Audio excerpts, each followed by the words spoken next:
তো আজকে আমি বানাবো বাংলা অক্ষর দিয়ে খাবার খাওয়ার পার্ট 2। যারা যারা এখনো পার্ট 1 দেখোনি, এইখানে নিচে একটা লিঙ্ক আছে, এখানে ক্লিক করে পার্ট 1 দেখে দিতে পারো, বা আমার পিন কমেন্টে গিয়েও পার্ট 1 দেখে আসতে পারো।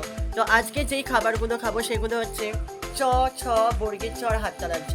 তো চলো শুরু করা যাক। তো প্রথম অক্ষর হচ্ছে চ, আর চ দিয়ে খাবো গরম গরম চা আর তার সাথে বিস্কুট।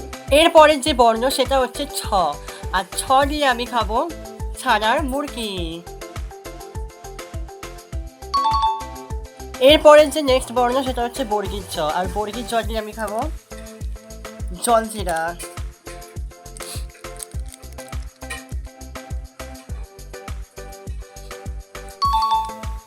এরপর যে লাস্ট বর্ণ আজকের ভিডিও সেটা হচ্ছে হাততালার ছ, আর হাততালার ছ দিয়ে আমি আজকে খাবো ঝাল ঝাল ঝালমুড়ি। আর এরপরের অক্ষর দিয়ে আমি কি খাবো সেগুলো তোমরা কমেন্টে জানিও।